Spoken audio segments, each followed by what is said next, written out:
Graças a Deus. Eu quero convidar você a abrir a sua Bíblia no livro de Gênesis, no capítulo 22. Livro de Gênesis, capítulo 22. Amém.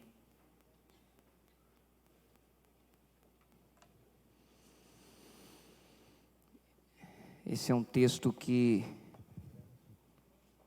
a gente aprende já na escola bíblica quando é criança e a gente nunca mais esquece. E eu tenho certeza que Deus vai falar ao teu coração nessa noite a respeito da experiência desse homem conhecido como pai da fé, Abraão. Amém? Glória a Deus. Eu quero que você abra aí e também, se possível, você abrir a sua Bíblia no livro de Hebreus, capítulo 11. Amém? Se você puder manter sua Bíblia também aberta no livro de Hebreus, no capítulo 11, vai ajudar bastante, porque aí você não vai precisar ficar procurando enquanto eu vou citando os textos, você pode ir diretamente até Hebreus capítulo 11. Amém? Você encontrou? Depois dessas coisas, Deus pôs Abraão à prova. Ele disse: Abraão, e este lhe respondeu: eis-me aqui. E Deus continuou: pegue o seu filho, seu único filho, Isaque, a quem você ama, e vá à terra de Moriá. Ali ofereça-o em holocausto sobre um dos montes que eu lhe mostrar. Na manhã seguinte, Abraão levantou-se de madrugada e, tendo preparado o seu jumento, levou consigo 2 dos seus servos e Isaque, seu filho. Rachou a lenha para o holocausto e foi para o lugar que Deus lhe havia indicado. Ao terceiro dia, Abraão ergueu os olhos e viu o lugar de longe. Então disse aos servos: esperem aqui com o jumento, eu e o rapaz iremos até lá, e depois de termos adorado, voltaremos para junto de vocês. Abraão pegou a lenha do holocausto e a colocou sobre Isaque, seu filho. Ele, por sua vez, levava nas mãos o fogo e a faca. Assim, os dois caminhavam juntos. Isaque rompeu o silêncio e disse a Abraão, seu pai: meu pai. Abraão respondeu: eis-me aqui, meu filho. Isaque perguntou: eis aqui o fogo e a lenha, mas onde está o cordeiro para o holocausto? E Abraão respondeu: Deus proverá para si o cordeiro para o holocausto, meu filho. E os dois seguiam juntos. Chegaram ao lugar que Deus lhe havia indicado. Ali Abraão edificou um altar, arrumou a lenha, sobre ele amarrou Isaque, seu filho, e o deitou no altar. E em cima da lenha, e estendendo a mão, pegou a faca para sacrificar o seu filho. Mas do céu, o anjo do Senhor o chamou: Abraão, Abraão. E ele respondeu: eis-me aqui. Então lhe disse: não estendas a mão sobre o menino, e não faça nada a ele, pois agora sei que você teme a Deus, porque não me negou o seu filho, o seu único filho. Abraão ergueu os olhos e viu atrás de si um carneiro preso pelos chifres e entre os arbustos. Abraão pegou o carneiro e ofereceu em holocausto em lugar de seu filho. Abraão deu àquele lugar o nome de O Senhor Proverá. Daí dizer-se até hoje, até o dia de hoje, no monte do Senhor se proverá. Então do céu, pela segunda vez, o anjo do Senhor clamou, chamou Abraão e disse: por que você fez isso e não me negou o seu filho, o seu único filho? Juro por mim mesmo, diz o Senhor, que certamente o abençoarei e multiplicarei a sua descendência como as estrelas dos céus e como a areia que está na praia do mar. Sua descendência sua descendência tomará posse das cidades dos seus inimigos. Na sua descendência serão benditas todas as nações da terra, porque você obedeceu a minha voz. Então Abraão voltou para onde estavam os seus servos, e juntos foram a Berseba, onde fixou residência. Obrigado, meu Deus, pela tua palavra. Nós te louvamos nesta noite, pedimos que o Senhor fale ao nosso coração, ministre a nossa vida através do teu Santo Espírito, por meio da tua palavra. Que aquilo que o Senhor tem para trazer ao nosso coração nessa noite, o Senhor traga, de maneira que nós possamos receber do Senhor, em nome de Jesus.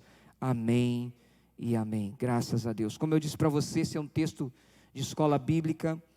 Esse é o texto que foi pregado no dia do meu casamento, lá em Florianópolis, pelo bispo Simvaldo.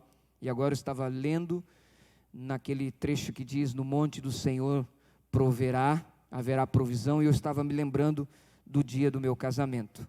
Mas veja só, essa palavra, ela é uma palavra que é muito desafiante. Uma vez eu ouvi uma irmã na igreja dizer para mim: eu não gosto dessa palavra, pastor, porque eu não consigo entender como que Deus pede algo tão absurdo para Abraão, pedir para que ele sacrificasse o seu próprio filho.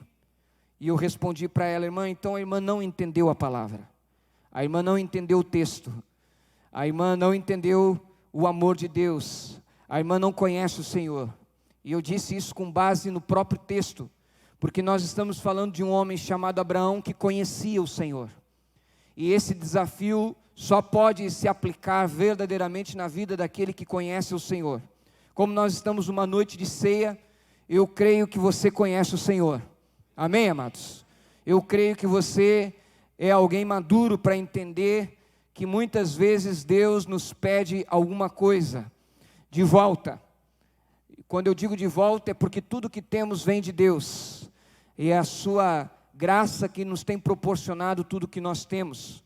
Mas eu gostaria que você observasse um pouco quando eu falo a respeito de Abraão conhecer a Deus, porque no verso 1 diz o texto que depois destas coisas Deus pôs à prova Abraão. E como é que Deus o colocou à prova? Dizendo a Abraão: pegue o seu filho, verso 2, seu único filho Isaque, a quem você ama, e vá à terra de Moriá, e ali ofereça-o em holocausto sobre um dos montes que eu lhe mostrar. Observe que Deus, ele fala com Abraão, e Abraão ouve a voz de Deus. Esse aqui é o primeiro exemplo do conhecimento que Abraão tem de Deus. Abraão sabia ouvir e discernir e distinguir quando Deus estava falando. No capítulo 12 do livro de Gênesis, você vai observar que um belo dia também o Senhor disse a Abraão: saia da tua terra, da sua parentela e da casa do seu pai, e vá para a terra que eu lhe mostrarei. E a Bíblia não diz que Abraão ficou questionando a Deus, que ficou discutindo com Deus, que ficou analisando a situação, se iria ou não, mas ele simplesmente partiu. Verso 4 diz: partiu, pois, Abraão como o Senhor lhe havia ordenado. Ele ouviu a voz de Deus e saiu da terra dos seus pais. Terra essa que era uma terra de muitos deuses, de falsos deuses. Terra essa em que era costume sacrificar crianças em holocausto, em culto aos deuses pagãos. E aí, de repente, um dia Abraão ouve a voz de um único Deus e entende que esse Deus é diferente, que esse Deus é especial, que esse Deus não se compara aos outros deuses da casa do seu pai. E então ele toma a iniciativa de deixar tudo e seguir a essa voz deste Deus. Esse Deus continua se mostrando diferente para Abraão, porque esse Deus, ele visita Abraão, ele vai e participa da vida de Abraão. É esse Deus que opera bênçãos na vida de Abraão, nos lugares por onde Abraão passa. Esse Deus é um Deus que cuida de Abraão, quando Abraão está no meio dos seus inimigos, no meio dos seus adversários. Esse é o Deus que cuida de Abraão quando Abraão se encontra numa situação delicada por causa do seu sobrinho Ló. Esse Deus é o Deus que também dá a Abraão um filho chamado Isaque. Isaque não era uma possibilidade. Isaque não era uma coisa natural acontecer na vida de Abraão, se tratando de um homem de idade avançada, de uma mulher estéril, que não tinha como gerar. Mas um dia o Senhor visita a casa de Abraão, um dia o Senhor visita Abraão e lhe dá uma promessa, e dá uma promessa muito clara: daqui a um ano, nesta mesma época, a sua esposa Sara vai estar segurando um filho. Então vem o filho, e apesar dos erros de Abraão, porque Abraão já havia tentado ter filho, aliás, ele conseguiu ter mais um filho com a sua serva Agar, a serva da sua esposa. Apesar de Abraão ter as suas falhas, ter dado o seu jeitinho humano, mas o Senhor foi fiel com a palavra, e o filho da promessa, Isaque, vem e nasce. Agora Abraão está completo, pleno, porque afinal de contas, o que Deus havia prometido para ele se cumpriu. A aliança que Deus fez com ele se cumpriu. O filho está gerado. É mais fácil deste filho Deus fazer uma grande nação, do que de filho nenhum Deus fazer uma grande nação. Então, aos olhos de Abraão, o filho Isaque representa o cumprimento, o poder de Deus para cumprir as promessas. E assim, Abraão, agora abençoado, feliz, tudo dando certo, tranquilo, ele vai e retorna para Deus, até o momento em que Deus vem e fala para ele aquilo que ele não gostaria de ouvir: pegue seu filho, seu único filho Isaque, a quem você ama, e vá à terra de Moriá, e ali ofereça-o em holocausto sobre um dos montes. Por que eu digo que Abraão era um homem que tinha maturidade para isso? Porque qualquer um outro homem, vindo da terra de Harã,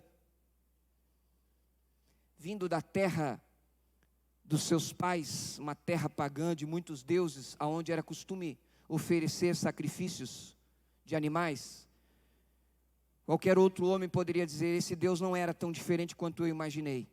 Ele está me pedindo a mesma coisa que os deuses da casa do meu pai pediam. Eu pensei que o meu Deus, o Deus que eu estava conhecendo, era um Deus que dava vida, mas não que pedia a morte, não que pedia para que eu oferecesse um filho. Mas aí é que está o grande mistério da vida de Abraão. Abraão, ele conheceu a Deus de tal forma que ele conseguiu entender que, apesar de Deus estar pedindo algo surreal, algo fora da realidade, algo que, humanamente falando, vai contra tudo aquilo que foi prometido, vai contra todo o processo de Deus até então na vida de Abraão. Ele poderia realmente pensar: não, então Deus, ao invés de estar me levando em direção à promessa, está me fazendo retroceder dela, está se rebaixando aos falsos deuses da casa do meu pai. Mas não, a Bíblia diz que Abraão, na manhã seguinte, levantou-se de madrugada e, tendo preparado o seu jumento, levou consigo 2 dos seus servos e Isaque seu filho, rachou a lenha para o holocausto e foi para o lugar que Deus lhe havia indicado. Abraão faz. Abraão não emite palavra alguma, contestando a Deus, ignorando a Deus, falando: Senhor, tu está pedindo algo absurdo.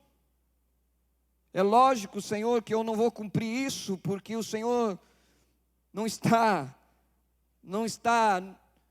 parece que desfrutando de uma boa mente. O Senhor está maluco, o Senhor está fora de si.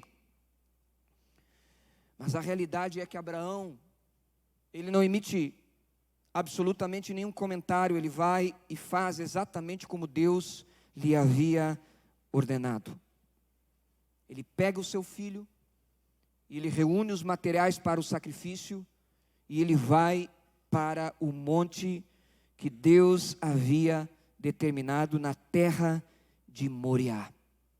Da primeira vez Deus diz: vai, sai da tua terra, do lugar da tua parentela, e vai a um lugar que eu te mostrarei, porque ali eu vou te abençoar, ali eu vou te prosperar. Mas agora Deus vem e diz também: sai da onde você está e vai para outro lugar, mas para oferecer o culto que eu quero, como eu quero, e não como você quer. E esse é um exemplo da soberania de Deus. É Deus quem está no controle de todas as coisas. É o mesmo Deus que promete e que nos dá e que nos abençoa, mas também é o Deus que está no controle de tudo. E aí, de repente, Abraão agora se depara com essa situação e ele vai então para esse lugar. Por que Abraão vai? Porque Abraão é um homem de fé. Se você for comigo a Hebreus capítulo 11, verso 8,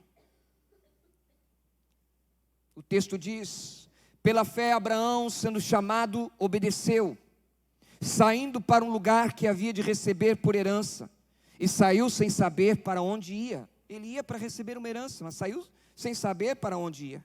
Mas ele confiou e foi. Pela fé peregrinou na terra da promessa, como em terra alheia, habitando em tendas com Isaque e Jacó, herdeiros com ele da mesma promessa. Porque esperava a cidade que tem os fundamentos, da qual o arquiteto e edificador é Deus. Pela fé até a própria Sara recebeu a virtude de conceber um filho, mesmo fora da idade. Portanto, teve por fiel aquele que lhe o havia prometido. Pelo que também de um, e esse já amortecido, descenderam tantos em multidão como as estrelas do céu e como a areia inumerável que está na praia do mar. Todos esses morreram na fé, sem terem alcançado as promessas, mas tendo-as visto e saudado, de longe confessaram que eram estrangeiros e peregrinos na terra. Ora, os que tais coisas dizem, mostram que estão em busca ou buscando uma pátria. E se na verdade se lembrassem daquela de onde haviam saído, teriam oportunidade de voltar. Observe que o texto de Hebreus, ele está nos mostrando que a fé era tão grande, que ainda que quando obedecendo, passavam por momentos difíceis, porque peregrinar na terra naquela época era difícil. Uma terra que tinha os seus ocupantes, que tinham aqueles que imaginavam ser donos daquele lugar, pensavam ser donos, porque não sabiam que o verdadeiro dono era o Senhor. Mas eles estavam ali,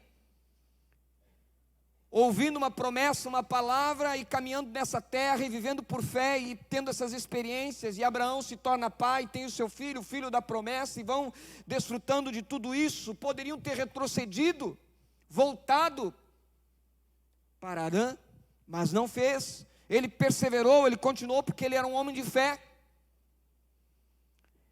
E então, quando ele agora está vivendo esta fé, veja, o autor aos Hebreus está nos mostrando que a fé de Abraão já era visível antes desta experiência de Gênesis capítulo 22, porque o que o autor aos Hebreus está relatando é o que acontece antes do capítulo 22 de Gênesis. Mas agora ele chega no assunto do capítulo 22, quando ele diz: pela fé, Abraão, sendo provado, ofereceu Isaque, sim, e ia oferecendo o seu unigênito, aquele que recebera as promessas, e a quem se havia dito: em Isaque será chamada a tua descendência. Ele não estava simplesmente levando seu filho, o que já seria terrível para nós. Quem já deve ter passado por alguma experiência de perder um filho, não deve ter passado por essa experiência com tanta tranquilidade assim, é difícil. E às vezes a gente se pergunta por que Deus permite. Por que o Senhor permitiu? Agora imagine quando Abraão ouve isso dos lábios de Deus: eu quero. Você vai fazer para mim. É culto a mim, é adoração a mim, você vai fazer. Se já não é fácil sem ouvir a voz de Deus, perder alguém, imagine ouvindo a voz de Deus. Mas é isso que está acontecendo com Abraão. Ele está ouvindo a voz de Deus, mas segundo o texto de Hebreus, ele não está apenas oferecendo Isaque, mas ele está oferecendo juntamente com Isaque as promessas, tudo que Deus já havia dito, tudo que Deus havia prometido, o filho que agora sim era a possibilidade de uma descendência, porque antes Isaque era improvável, mas agora Isaque é uma realidade, e Deus está pedindo Isaque. Abraão está levando toda a sua vida, toda a sua experiência, toda a sua caminhada com Deus para um único culto, para um único momento, para uma única entrega, uma entrega plena, uma entrega completa.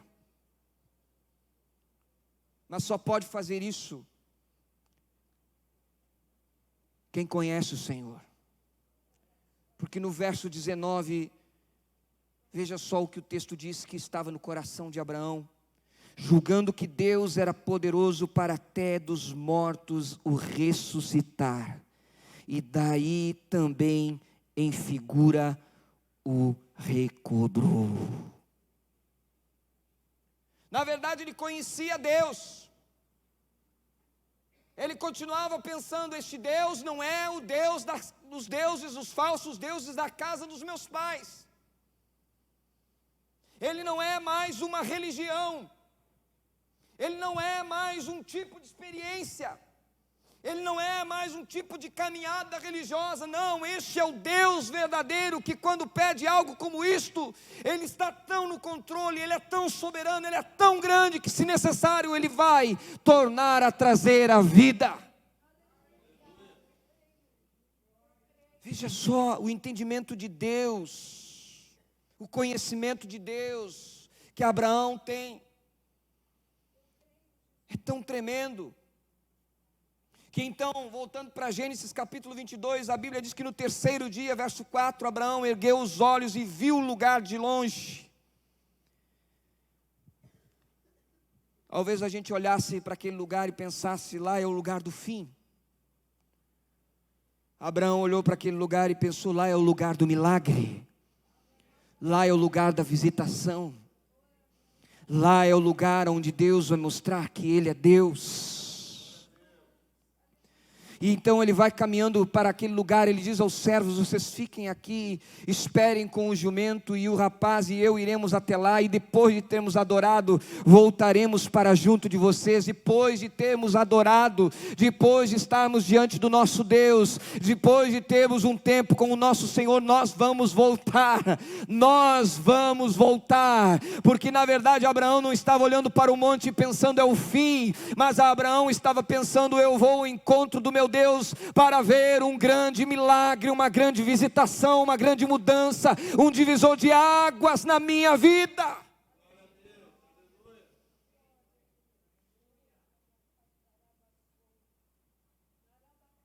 E aí ele vai caminhando para esse lugar. Então ele chega, e a Bíblia diz que ele pega a lenha do holocausto, coloca sobre Isaque, seu filho. Eles vão caminhando, o fogo, a faca, tudo pronto. E aí chega o momento do coração de um homem ser provado pelos seus amores, pelos seus apegos. Quando Isaque vem e pergunta: pai, aqui está o fogo e a lenha, mas aonde está o cordeiro para o holocausto? O que responder para um filho? Dizer: você é o holocausto. Isso não é fácil, irmãos. Não é fácil. Eu me lembro que quando eu fui nomeado para Joinville,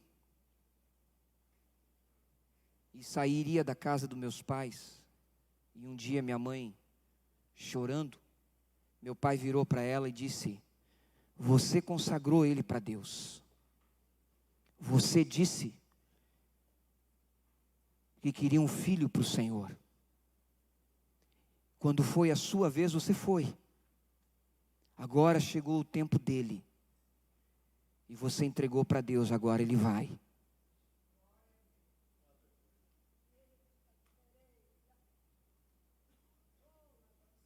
Eu sou pai. E eu olho para o meu pequeno Davi, hoje com 5 anos. E sei no meu coração que um dia ele pode ser separado do pai e da mãe. Não porque ele vai casar, não porque ele vai constituir a sua família, mas porque Deus um dia pode dizer: me dá o que é meu.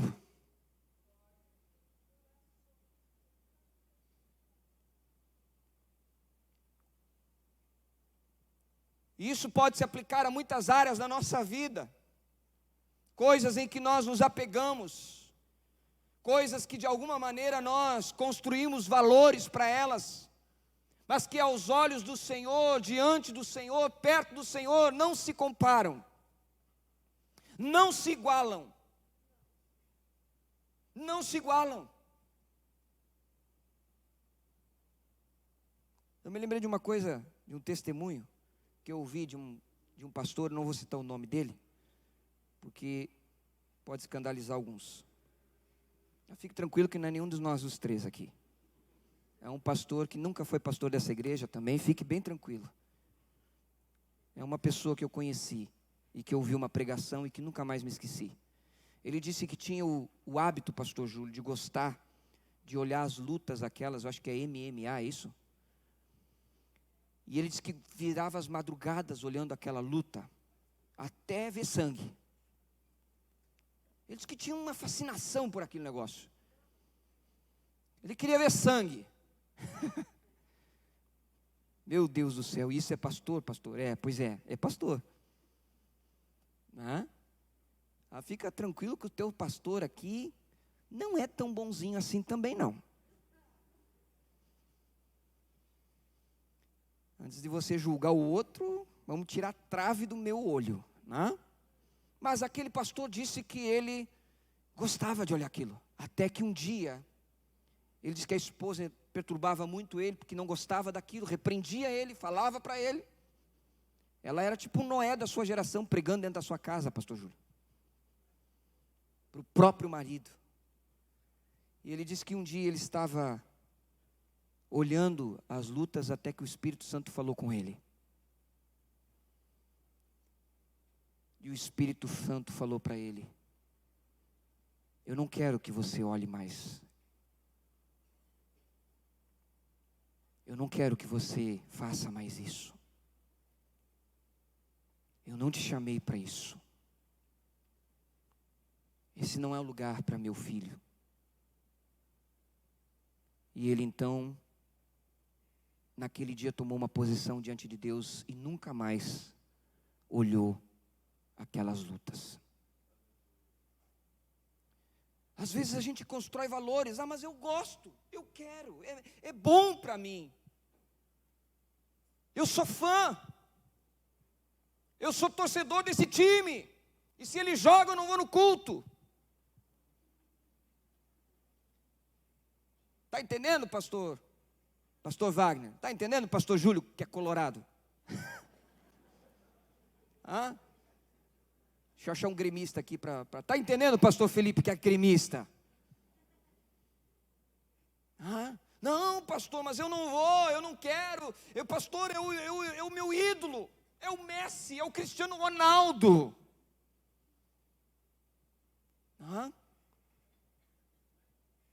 Talvez isso se aplique de uma maneira mais didática se a gente falasse por idade. Por exemplo, se eu falar para o Davi, você não vai olhar mais a Patrulha Canina, ele vai dizer: não, pai. Aí de repente é um adolescente, Jonathan, tu que faz parte da liderança, já que o Yuri não está aqui, né? Aí de repente um adolescente gosta lá de ver, sei lá o que, Malhação, ainda olham isso? Não sei. Olham? Alguns aí fizeram sinal que não. Mas eu também queria saber se vocês estão sabendo o que está na moda ou não, né? Não olhem, mas de repente olham outra coisa aí. Pastor, mas eu gosto disso. É o amor da minha vida. É uma paixão. Aí o jovem, não, mas eu gosto disso, pastor. Aí o adulto, mas pastor, eu gosto disso. Eu gosto no inverno não vir no culto, ficar na beira da lareira. Eu gosto no verão de ir para a piscina, não vir para a igreja. Eu gosto de, vamos lá, me ajudem aí, vocês vão me ajudar, porque eu sei que tem gente aí que vai dizer, esse aqui, pastor, esse aqui, esse meu pecado, esse. Porque é assim que a gente tem apegos, a gente constrói valores. Mas agora, pastor, eu não vou no culto porque Deus me deu um carro, então eu gosto de viajar no meu carro que Deus me deu. Foi uma promessa. Eu orei muitos anos, muito tempo, trabalhei, paguei consórcio, botava dinheiro embaixo do colchão, fazia isso, fazia aquilo, até que Deus me deu o carro. Agora eu estou abençoado. Aí vem Deus e disse assim, me dá o carro. Que isso, pastor? A Wesleyana virou universal agora aqui? Não. Deus está dizendo para você assim, hein, me dá o carro. Me dá o carro. Porque você não vai dirigir esse carro para onde você quer, você vai dirigir esse carro para a minha casa. Para me servir. Você vai dirigir esse carro para ele ser bênção, não uma maldição. Abraão, ele tem fé para isso, ele consegue compreender isso. O filho não é meu, ele é de Deus, eu vou levá-lo. Porque se foi Deus que deu, e porque se Deus tem uma promessa, se Deus tem um plano, os planos do Senhor não vão se frustrar. Os planos do Senhor não vão se frustrar, não vão parar. Mas talvez eu preciso ser parado. Mas talvez eu preciso parar. Parece que às vezes a gente se perde nesse contexto todo. E caminhando para o final, a gente vai observar que Abraão, ele vai até o monte, dizendo para o seu filho, Deus proverá para si o cordeiro para o holocausto, meu filho. Deus proverá. Que fé. Que fé quando a gente chega diante de Deus e pensa, mas meu Deus, o que vai ser da minha vida se eu entregar isso? E aí a gente se depara com uma expressão como essa, Deus proverá. No monte do Senhor, Deus proverá. No lugar de culto na sua vida, aonde você renuncia, aonde você entrega, aonde você coloca de volta no altar, Deus proverá.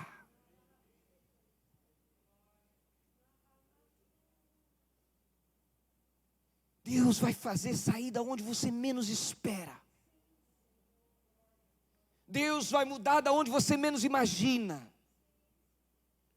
Deus vai fazer acontecer da onde nós menos esperamos. Deus vai usar as pessoas que nós menos imaginamos. Deus proverá. E esta fé move Abraão e ele vai. E a Bíblia diz que chegando àquele lugar indicado por Deus, ele vai, edifica o altar, arruma a lenha, prepara tudo, estende a mão, pega a faca e parte para sacrificar o seu filho.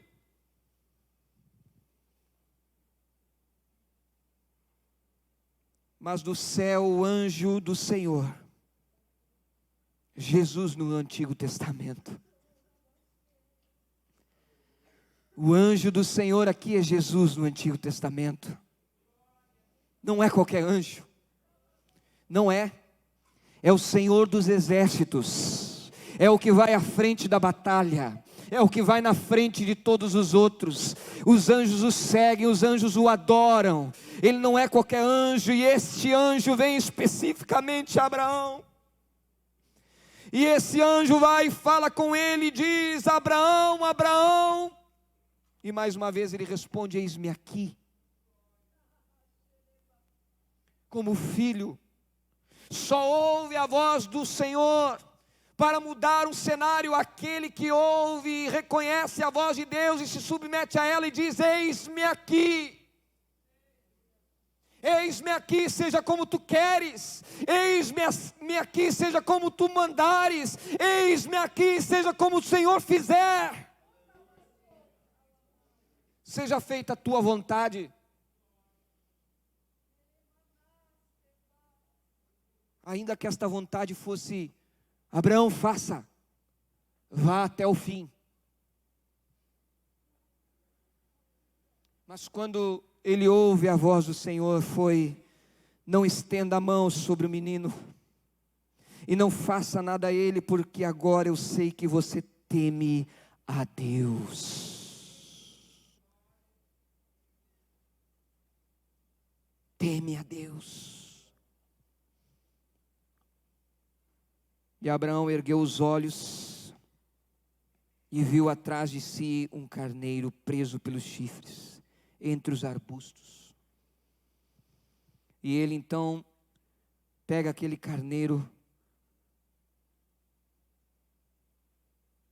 e oferece ao Senhor e dá o nome daquele lugar: o Senhor proverá. Esta é uma tipologia do que nós vamos celebrar nesta noite. Apocalipse capítulo 5. O apóstolo João está tendo uma visão tremenda. Escute, é uma visão que você vai ter um dia.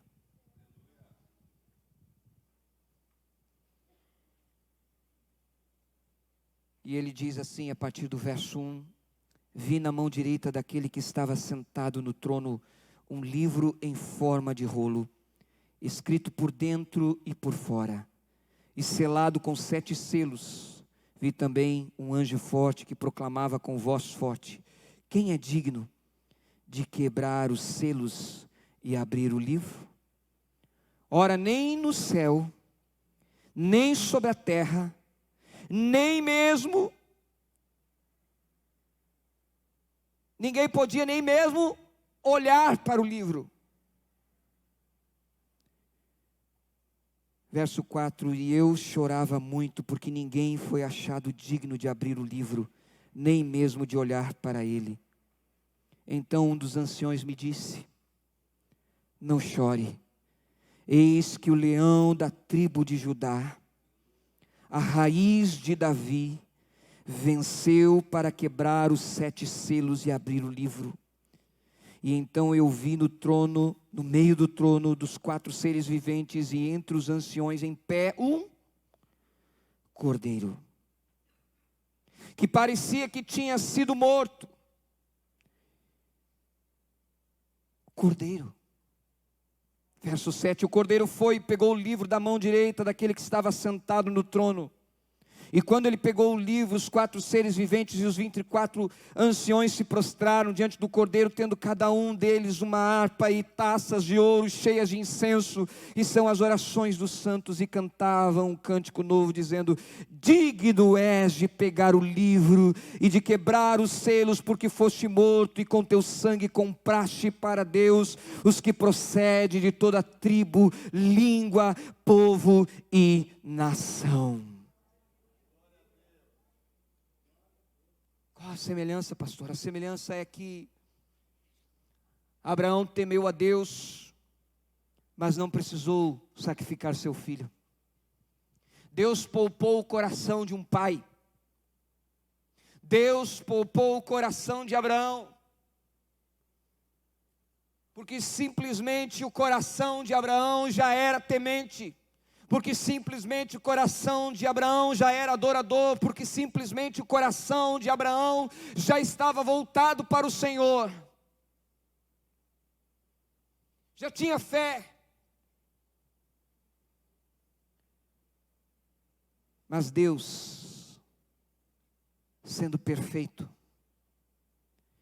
o Criador de todas as coisas, o grande eu sou, o eterno, o Alfa e o Ômega, o princípio e o fim,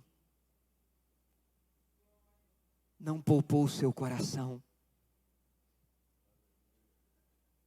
tomou o seu único filho, o Filho unigênito do Pai, Jesus Cristo, aquele que estava lá na criação do mundo, aquele que era o verbo de Deus, que era a palavra que formou as coisas, aquele que disse: façamos o homem à nossa imagem e semelhança. Ele estava com o Pai dizendo: vamos fazer. Aquele que um dia estava no monte em que Abraão estava ali para sacrificar Isaque, e bradou: Abraão, Abraão, não faça mal o teu filho. Aquele que estava lá e que disse: Abraão, para. Abraão, não continua. Mas quando ele foi à cruz, o Pai não disse: para. O Pai não disse: chega. Quando ele foi à cruz, ele usou as palavras de Davi. Jesus diz: Deus meu, por que me desamparaste? E Elohi, Elohi, lema sabachthani. Deus meu, por que me desamparaste? Porque por amor a nós, naquela cruz, o Pai por um momento deixou de olhar para o Filho, porque Ele estava levando sobre Ele a iniquidade de nós todos. Ele estava bebendo o cálice da ira do Pai. Ele estava levando sobre si um juízo eterno. Ele estava levando sobre si um juízo enorme. Você já se sentiu com peso por causa do seu pecado? Agora pense Jesus, carregando o peso de todos nós. Você já se sentiu com peso por causa das tuas enfermidades? Agora imagine Jesus levando sobre si todas as enfermidades. Você já se sentiu longe do Pai? Agora imagine Jesus se sentindo longe do Pai por todos nós.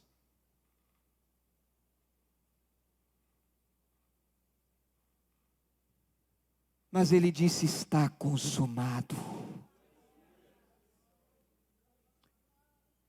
Foi pago o preço. Foi pago o preço. Ele derramou o seu sangue. E é por isso que nós estamos aqui nesta noite. Porque o sangue foi derramado. Porque o altar do grande eu sou tem sangue derramado para cobrir multidões de pecado. Porque o altar do grande eu sou, o Cordeiro, Deus proveu. Se nós entendêssemos o tamanho desse amor, o tamanho desta graça, se nós entendêssemos o tamanho desse preço, nós iríamos chorar não de tristeza, mas de celebração. Porque ainda que o sangue tenha sido derramado, Abraão estava esperando uma ressurreição. A ressurreição não veio naquele dia, mas ela veio ao terceiro dia em Jerusalém. A ressurreição ela veio e Ele vive pelos séculos dos séculos. Ele é o Senhor, para a glória de Deus Pai. E Ele está lá. E hoje nós podemos celebrar, como disse o apóstolo Paulo, seguindo as palavras de Jesus, até que que ele venha